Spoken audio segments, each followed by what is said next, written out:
காதுக்கு கேட்பது வெளியில் இல்லை, மூக்குக்கு உணர்வது, நாக்குக்கு உணர்வது, உடம்புக்கு உணர்வது, அவை அனைத்தும் சென்சர்களால் உள்நுழைந்தது.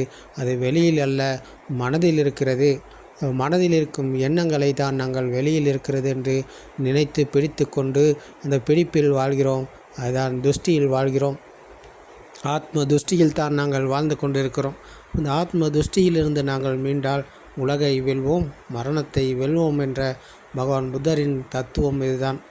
அப்போது இந்த தத்துவத்தை கேட்டு கண்ணை திறந்து பார்த்தால் இந்த முகத்தில் உள்ள சதையில் உள்ள சதை கண்ணில் அல்ல, தம்ம சக்குச என்ற தர்மத்தை காணும் கண்ணில் நாங்கள் சத்தியத்தை கண்டால், சத்தியத்தை உணர்ந்தால் நாங்கள் சத்தியத்தோடு விழித்து கொள்வோம், சத்தியத்துக்குள் விழித்து கொள்வோம்.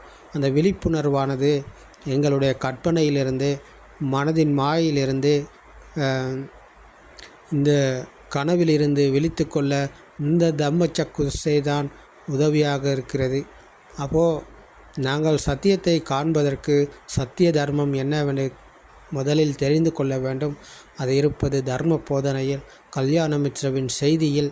கல்யாணமித்ரவின் செய்தியில் தர்ம போதனைகளை கேட்டு அந்த வழிக்கு நடைமுறையில் வந்து இதை கையாள்பவர் சத்தியத்தை காண்கிறார்.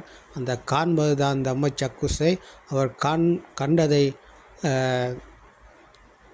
நடைமுறைப்படுத்தி பார்க்கிறார். நடைமுறையில் அதை கையாளும் போது வெளியில் அல்ல, மனதில் தான் இவை அனைத்தும் எண்ணங்கள் என்ற சத்தியத்தை அவர் புரிந்து உணர்கிறார்.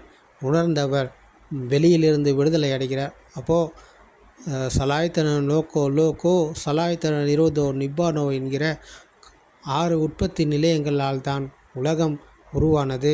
6 உற்பத்தி நிலையங்கள் இல்லை என்றால் உலகம் ஒன்று இல்லை. அப்போது அவர் நிர்வாணம் அடைவார் என்று பகவான் புத்தர் அவர்கள் போதனை செய்கிறார்கள். கண்களுக்கு தெரிகிறது வெளியில் இருக்கிறது என்று பிடித்து கொண்ட துஷ்டியில் இருக்கும் வரை நாங்கள் இருப்பது துன்பத்தில். எங்களுக்கு கிடைப்பது துன்பமே, எங்களுக்கு மிஞ்சுவது துன்பம் மட்டுமே. ஏன்? நாங்கள் இருப்பது மாயையில். மாயை கண்ணாடியை போட்டுக்கொண்டு வெளியில் எல்லாமே இருக்கிறது என்று நாங்கள் நினைத்து பிடித்து கொண்டு இருக்கிறோம். மாய கண்ணாடியை கழட்டி சத்தியத்தை காணும் கண்ணில் நாங்கள் பார்த்தால்தான் எங்களுக்கு உண்மை புரிய வரும். அதுவரைக்கும் நாங்கள் இருப்பது மாயை கண்ணாடியை போட்டுக்கொண்டு. மாயை கண்ணாடியை கழட்டிட்டு சத்தியத்தை காணும் கண்ணில் இதை காணுங்கள்.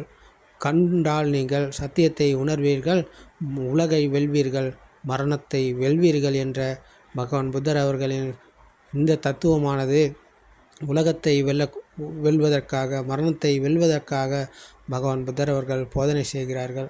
அப்போது கண்ணை நம்பாதே, உன்னை ஏமாற்றும் என்ற இந்த தத்துவமானது கண்களுக்கு தெரிவது வெளியில் இருக்கிறது என்று நினைத்து பிடித்து கொண்டு இருக்கும் அனைவருமே ஏமாற்றத்தில் தான் இருக்கிறார்கள்.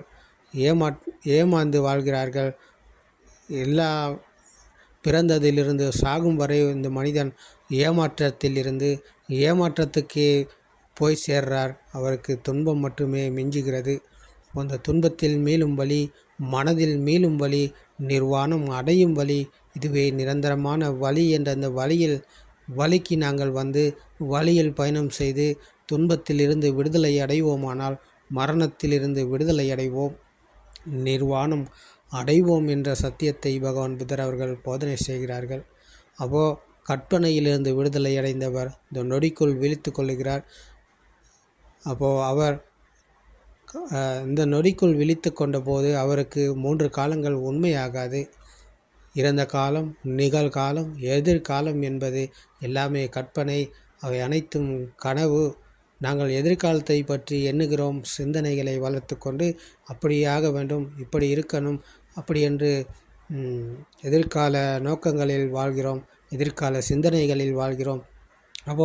எதிர்காலத்தை பற்றி நாங்கள் எண்ணி அதற்கு அந்த எண்ணங்களில் நாங்கள் வாழ்கிறோம் என்பது மனதின் மாயில் வாழ்கிறோம் என்பதை தான் பகவான் புத்தர் அவர்கள் கூறுகிறார்கள்.